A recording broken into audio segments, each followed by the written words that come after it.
What are your go-to tips for managing anxiety and panic attacks? Yes. So this is another one I'm very well versed from someone who has anxiety and has had panic attacks. So I thought about this, and my first, well, the thing that came to mind first was to talk about it, which part of this is what we're doing, which is great.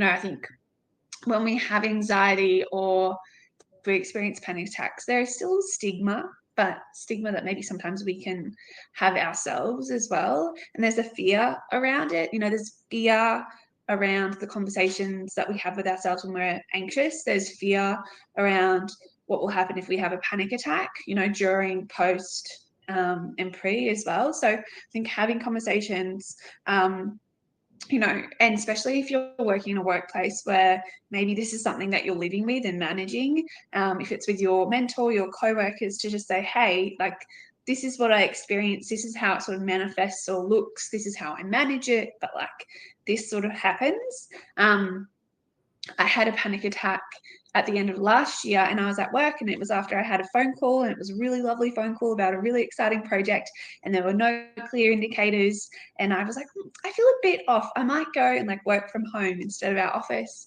And I got to my car, and then and I was actually sending a friend like a, what are they called? Like a waffle Wednesday, where you're sort of catching up and you're sharing it. And I was doing that, and it actually happened during while I was waffling. So I've actually got this audio, which is really strange to like hear about it. But it just sort of, it happened out of nowhere, and I was like, oh, okay.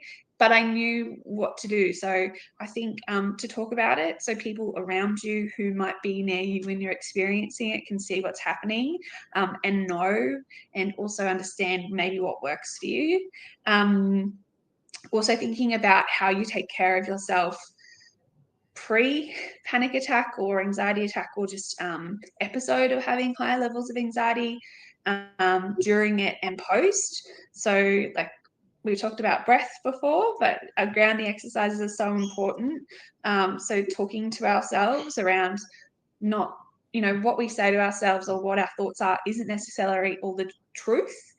So challenging thoughts if we have the capacity to, or talking about, it's not that this whole thing is terrible. It's that I'm just feeling a little bit anxious today, that there may not be logic behind it. And if you do have an anxiety attack, sort of talking yourself through it. So being like, deep breaths, and it's a bit of a wave, and you'll come out the end. Mm-hmm. And I guess trying to change the conversation from fear-based to actually understanding what's happening physiologically works really well for me. Like, this is just my cortisol levels, and these are the things I know that can help me manage it. Moving our body. Andy was talking about gym, and that's something that I do, and it helps so much. And it could be a walk, it could be like low impact exercise, it could just be even some stretching, but just getting that sort of mind-body connection can really help with managing those cortisol levels, and also getting out of our head into that sort of state of flow. Remembering that these things will pass. If we're having high levels of anxiety, if it's about a project, or if it is that we're managing an attack, that it will pass. And even after an anxiety attack or after a panic attack, it's not like it finishes and then like an hour or two later we feel great. We might feel better than what we did. Like, we didn't feel like we were going to die, which it can feel like when you are having an attack. But it can feel like, well, it actually can take, for me, it might take 2 or 3 weeks until I start to feel normal in my state of like calm, what calm feels like for me, or my base level. So looking at, what were the signs of what you're experiencing? So if it's stress levels, if it's a negative conversation, if you're stressing about a particular project, like, what are the signs that's leading up to that? If you're looking at, after you've had it, what helped and what didn't help. And also thinking about, like, do you need rest? Do you need support? Do you need boundaries? Like, how are we going to manage that? And what are the expectations that you're going to have on yourself after this? Like, I know that for 2 or 3 weeks, I'm not going to be at 100% capacity. So how can I manage that? And I think that's through part of the conversation with, our workplace, or, even if you're part of a sporting team, is that this is something that you're managing. And so you might be a little bit off, or feeling a little bit anxious or a little bit more in your head than usual. But, it's anxiety disorders are one of the top 3 mental illnesses in Australia. It's incredibly common. And it's okay if we have panic attacks or anxiety attacks, or if we're even just managing anxiety. It's really about moving it from a fear base to just understanding what your needs are physiologically and how we can meet them. And through that, conversation can be as well, because there might be people who share that they have it, which you might have not even realized as well.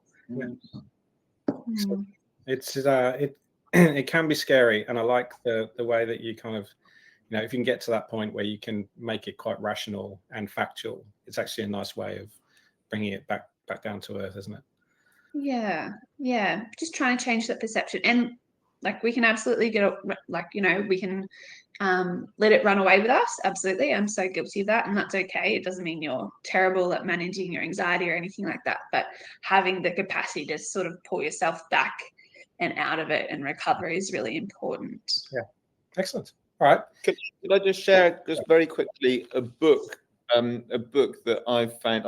I've had some personal experience with anxiety over the years, and found therapy extremely useful for that. But as part of that, I was recommended a book called The Happiness Trap by Dr. Russ Harris, which I found really brilliant and really transformational. So I'd recommend that as a read to anyone who's having experiences of anxiety.